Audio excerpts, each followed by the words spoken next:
Senator Rose Bennett-Cooper.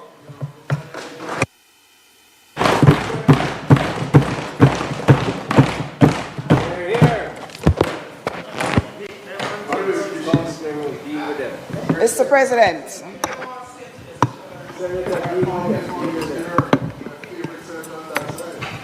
may it so please you, Mr. President. Mr. President, I considered long and hard how I would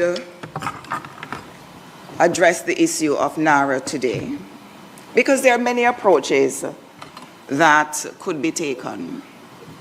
And I have listened carefully all day to all that has been said. And I believe, Mr. President, that perhaps what I should do is to begin on a tone of lest we forget. Let us remember. Mr. President, there are moments in the life of a nation when leadership is tested not by convenience, but by crisis. These are moments when a country must decide whether it will merely recover or whether it will rise transformed. Hurricane Melissa has become a defining test of Jamaica's resilience, preparedness, and national resolve. And we seem to have forgotten what Melissa did. Long after the winds subsided and the flood waters receded, what remains are not simply damaged buildings and broken infrastructure. What remains are the faces of Jamaicans who are trying to make sense of loss. We have all seen the images. Let us not forget. Mothers beneath torn tarpaulins, as we call them in Jamaica, holding their children close as rainwater seeps into the ground beneath them. Fathers standing in silence where their homes once stood. Roof gone, walls broken, everything exposed. Let us not forget. Children staring at the remains of their school, their books ruined, their bags covered in mud, and their routines just completely shattered. We seem to have forgotten. Many of us, perhaps not all, have seen the images of entire communities being cut off. No roads, no bridges, no access. The only thing they have is uncertainty. Mr. President, these are not isolated tragedies. They are part of a national pattern that Jamaica has endured for generations. And yet, Mr. President, Hurricane Melissa has changed the scale of the conversation entirely. And that is a big part of what NARRA is about. Let us not forget.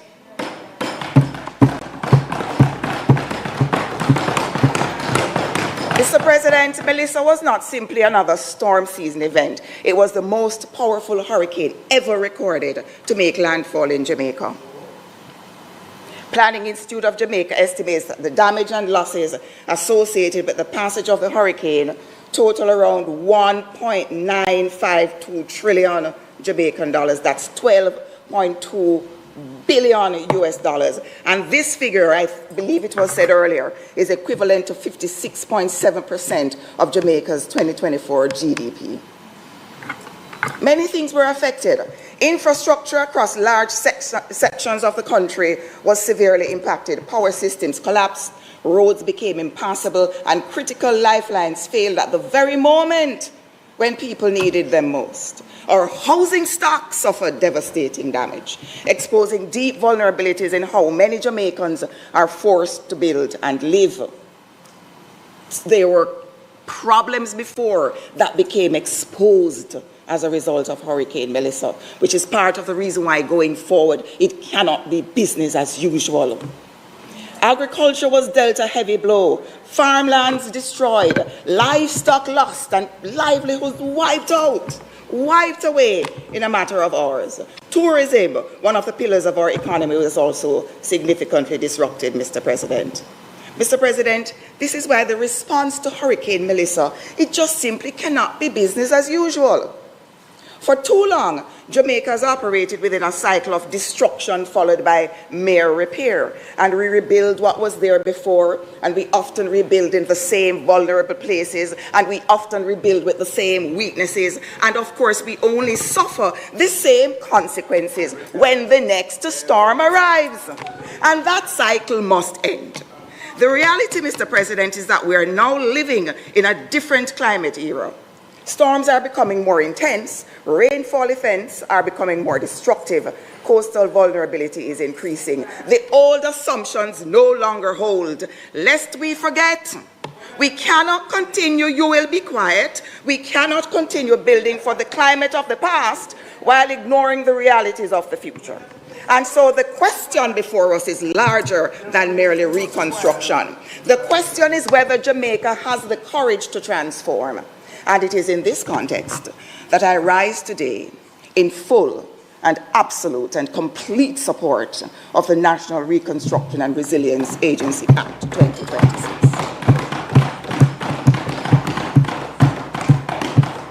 NARRA is not simply a reconstruction agency. It is a national resilience framework designed to fundamentally transform how Jamaica plans, builds, develops, and protects its people in an era of increasing climate and disaster risk. Its purpose goes far beyond replacing damaged infrastructure. In essence, Mr. President, this bill is not simply about recovery. It is about national transformation. And it's about ensuring that no Jamaican family remains under tarpaulin month after month after month after there is a storm.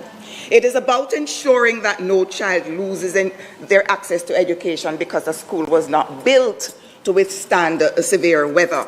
And it is about ensuring that vulnerable communities are not abandoned when roads fail, bridges collapse, or floodwaters rise. Mr. President, there are many Jamaicans listening to this debate who want reassurance that reconstruction will not come at the expense of democracy, at the expense of consultation or community participation.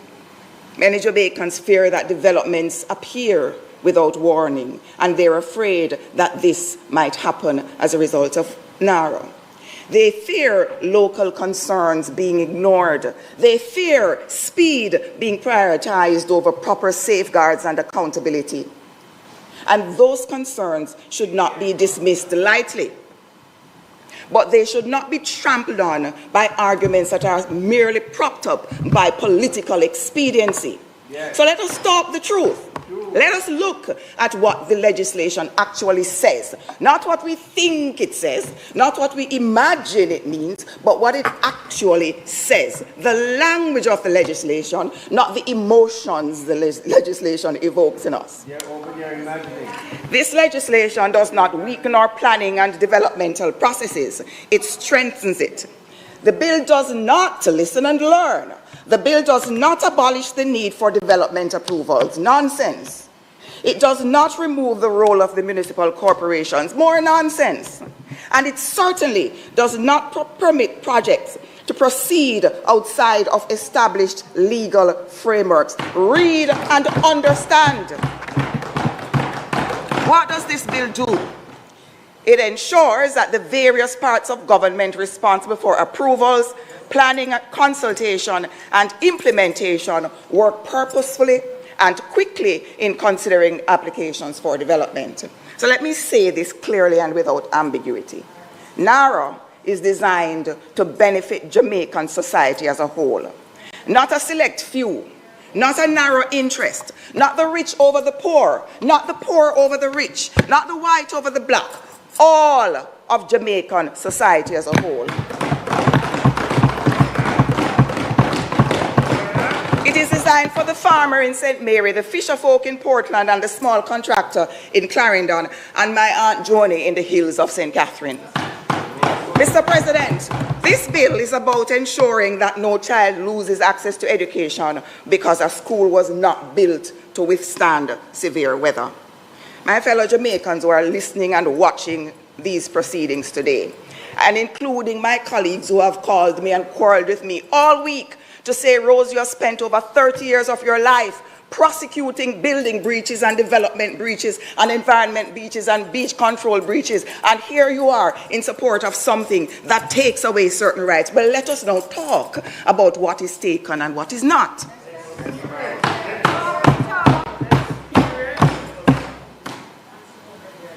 My fellow Jamaicans, I say to you again, just bear with me a minute. Let us just go through what this bill actually does. You can take comfort in the provisions that are carefully outlined in Part 3 of this bill.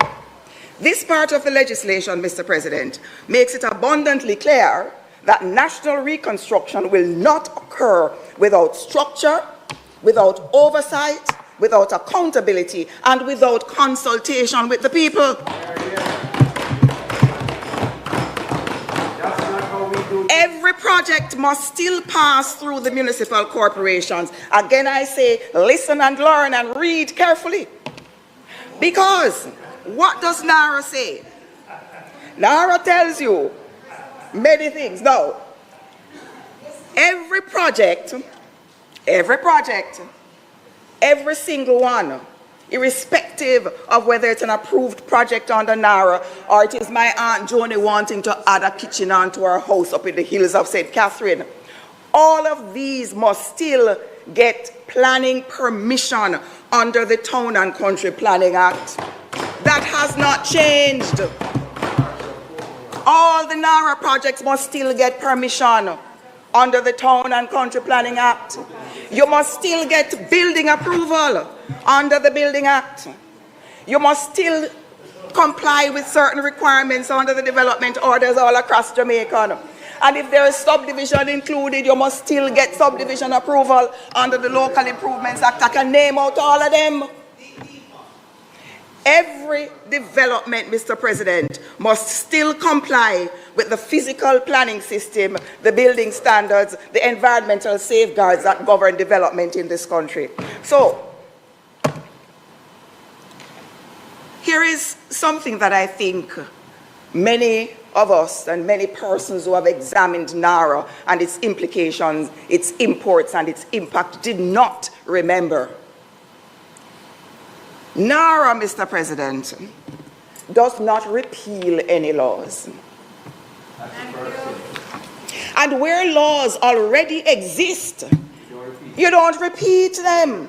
You don't duplicate their provisions in new legislation.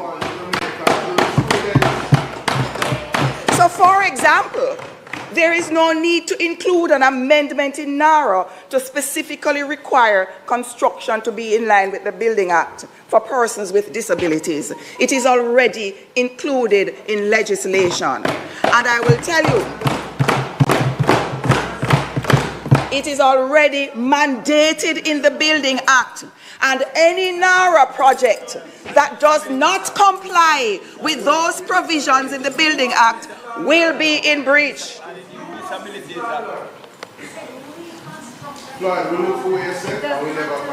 I did not say that anyone said it. I am making a point. That is nexus. I am making a point that is connected and has a nexus to words already uttered. Again, listen and understand. Now, Mr. President, every development must still comply with all the existing laws and the provisions. So let there be no misunderstanding. Nothing under this framework removes Jamaica from that regulatory architecture. It hasn't shifted. And even more reassuring, Mr. President, is the provision, even more reassuring provision for the Jamaican people is found in Clause 17.4, which was mentioned and read but not interrogated. So let us do that. Clause 17.4 says, the authority shall, in developing and for monitoring the implementation of reconstruction and resilience projects, programs, and plans. Hold consultations with who? With who? With who? With persons affected. Not just the persons affected, the persons who are likely to be affected by the implementation of a project. So, Miss Matty, who lives next door to a project that is coming, and she's not sure what is going to happen, she is protected. And she has the right to ask what's coming, what you're doing, and you have an obligation to tell her. But Mr. President, let me go further, because remember, existing law does not fall away because you have a new piece of legislation. So, NARRA, for those who are interested in actual facts and truth, hear me now. NARRA does not go beyond the scope of all the development laws that exist in Jamaica. Not even 1 inch beyond. In fact, the powers given under NARRA are far more narrow than the powers that now exist under the Planning Act, the Environment, the NRCA Act, the Building Act, all of them. Because if you look at the stepping orders, if you look at the scheme of clauses 22 to 24 of NARRA, it makes it very clear what's happening and what is going to happen. The authority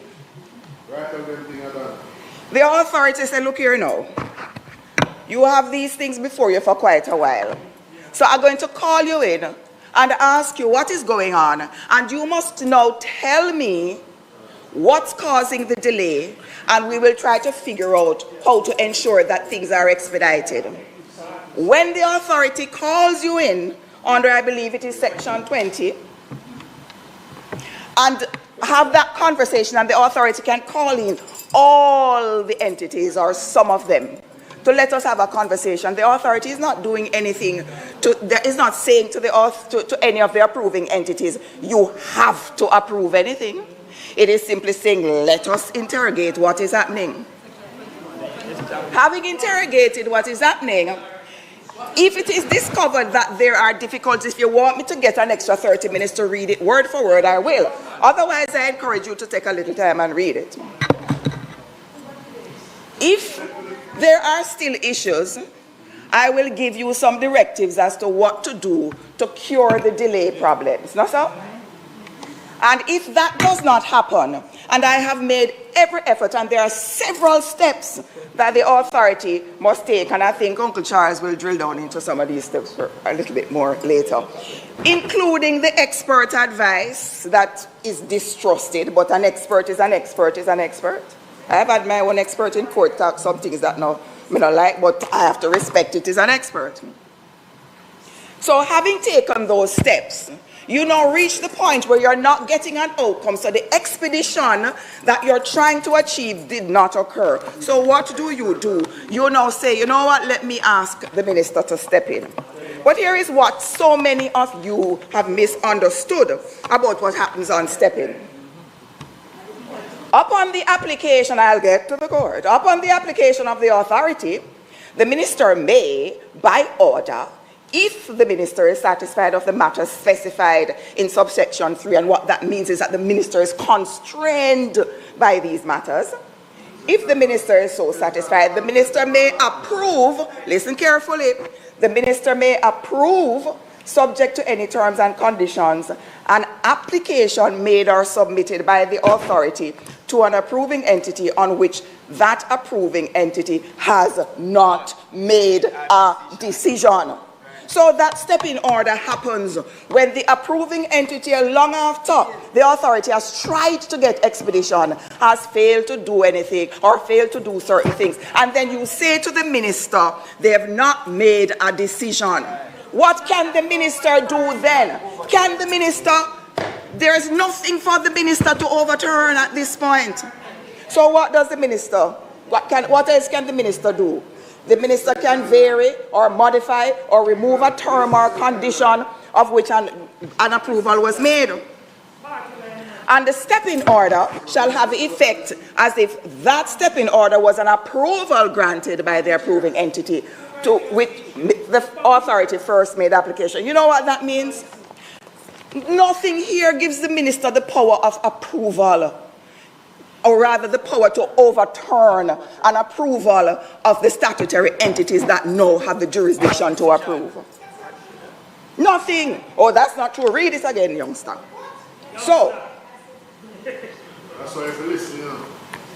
when the argument is made that the minister is given these vast, wide powers, it's not true.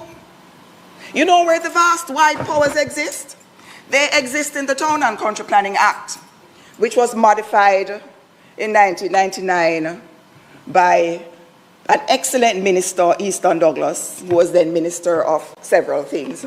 And the modification at that time in the Town and Country Planning Act allowed an appeal to be made to the minister instead of to an appeals tribunal. And what can the minister do when the appeal comes to him? The minister can reverse any decision that was made. The minister cannot reverse an approval on the NARRA. The minister can step in and arrive at a decision where there has been a failure to arrive at a decision by the entities after efforts have been made and certain steps taken in the legislation. And when we talk about delay, what's the clock looking like? Oh, when we talk about delay, let us get a minor, a tiny, a little understanding of what we're dealing with in a development application. When you make an application, let us take a look at the consultation process. All applications for development approval must be made to the local planning authority. In other words, the parish council, in other words, the municipal authority. Every single application for development approval goes to that one place in each parish.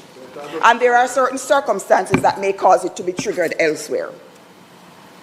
When an application is now to be considered, let us talk about the consultation process that has not fallen away because of NARRA. It still exists. The local planning authority must consult with several entities. I'll just tell you about 14 of them.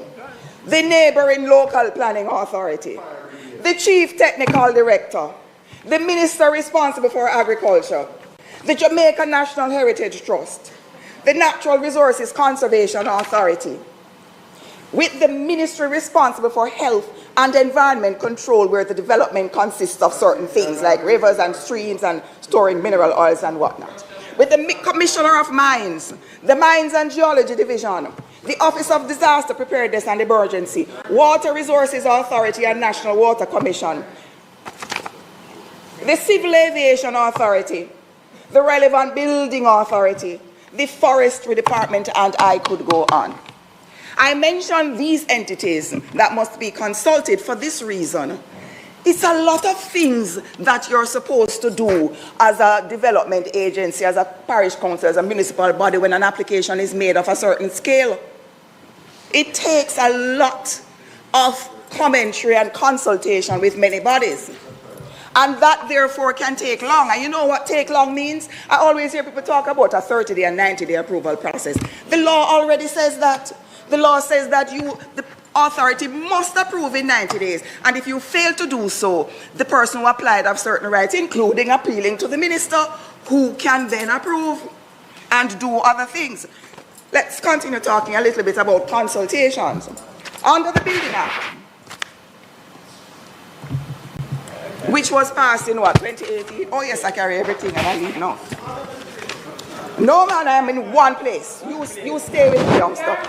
So, me? Oh, under the Building Act, we're still talking about consultation because the argument has been made that there is no consultation provisions in the Act, that there are no provisions made for consultation. Again, I use the word, and I use the word very politely. That's nonsense.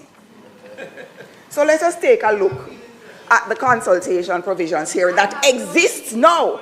And remember, what I'm talking about is a consultation process that must be engaged before you even reach NARRA. And that has not fallen away. You still have that. A local authority may direct the holding of a public or private consultation in the area under its jurisdiction. You hear me? Consultation must take place, and all interested parties have a right to be heard. And interested parties including owner, occupier, and persons in the neighborhood. And let's talk about notification. It hasn't fallen away. It continues to exist under the Building Act, where notice must be given. And when that notice is given, it must include certain things. Not only describing the development, it must contain a statement that any interested person who is aggrieved by or has objections to the carrying out of the building work may register his objections with the local authority. That still exists. And it doesn't matter whether it's a NARRA development or not, that still exists. And then there are provisions under the Town and Country Planning Act, many of which kicks in before you even get to the provisions in NARRA. So, all these provisions that I've mentioned on consultations, and there are many more, they matter. And the provision on consultation in NARRA that allows for persons affected or likely to be affected to be consulted matters, and matters deeply. And it is important to note, Mr. President, that it goes much, much, much further than what currently obtains under these development laws that I just mentioned. Under these laws, the consultation and notice provisions are strong, they are powerful, and hello, they are still alive.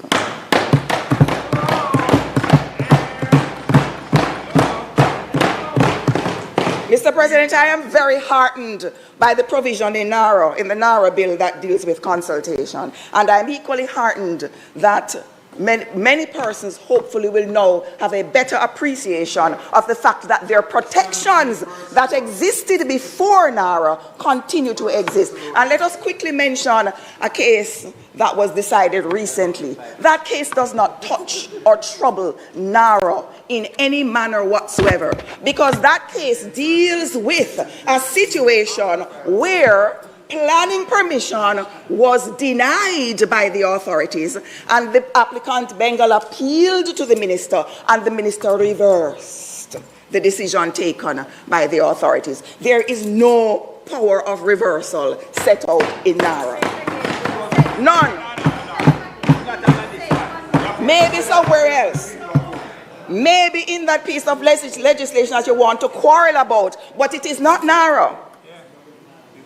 And one of the reasons why I am heartened by the provisions in NARRA and the extent of the protection that I see being provided to the people of Jamaica is that it shows that this government, this Dr. Andrew Michael Holness government respects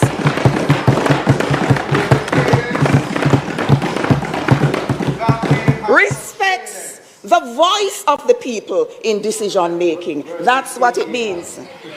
Mr. President, it means that communities will not be ignored. Consultation is real in NARRA. It means that citizens will not be sidelined, and it means that construction will not happen behind closed doors or beyond the reach of the Jamaican people. Consultation under this framework, Mr. President, is not optional. It is not symbolic. It is a legal obligation embedded directly into the architecture of the legislation itself. And that is important, Mr. President, because lasting national resilience cannot be built only with concrete and steel.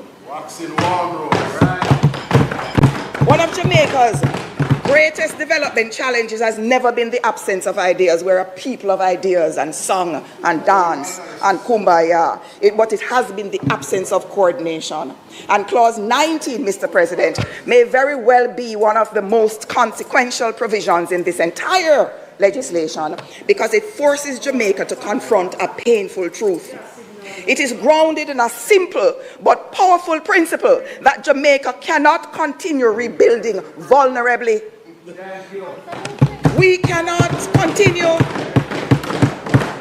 We have repaired roads that collapsed after the next heavy rainfall. I drove on one recently in the hills of St. Mary and was appalled at the deterioration because of some rain. We have restored infrastructure that was never designed for the realities of a changing climate, and ordinary Jamaicans have paid the price for those missteps. Mr. President, this clause does not merely speak about rebuilding. It speaks about rebuilding intelligently, responsibly, and sustainably, which is another hallmark of this government. Again, Mr. President, consultation is not optional under this framework. It is critically important in a modern world where conditions evolve rapidly. Climate threats evolve, weather patterns evolve, economic realities evolve, and national planning must be capable of adapting in real time. There must be reporting, there must be oversight, and there must be accountability. And Clause 19.3, Mr. President, may be one of the most humane and forward-looking provisions contained anywhere in this legislation. And no doubt one of the other speakers that come after you will deal with it. Because, Mr. President, at its heart, this clause is about protecting people. Clause 19.3 provides. How much do we have left? Let me look. I can't do that. About 10 minutes, Mr. President. No, I can't. Everybody 5 minutes, Mr. President. Everybody has 30 minutes. Come again? You want me to tell you that? No, I'm quite fine with that. Mr. President, Clause 19.3, as I said, may be one of the most humane. It provides that the development of projects, programs, and plans shall prioritize the needs of any specially vulnerable areas, the achievement of climate and disaster resilience, and solutions that are informed by historical and current natural and climatic environmental processes, including wind, rainwater percolation, groundwater flow, and surface water flow, and mitigate. Yes, Mr. President, I'm wrapping. Or minimize adverse natural hazard and environmental impact. Mr. President, I believe that you have all been very generous in listening to me today. And I believe, Mr. President, that it must be patently and abundantly clear that I support this bill without reservation. And I thank you, Mr. President, for the offer.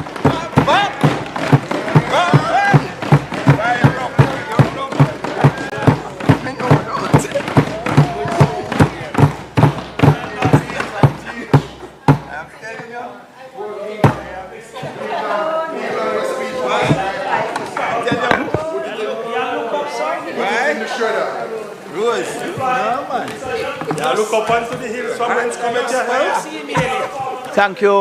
Thank you very much, Senator.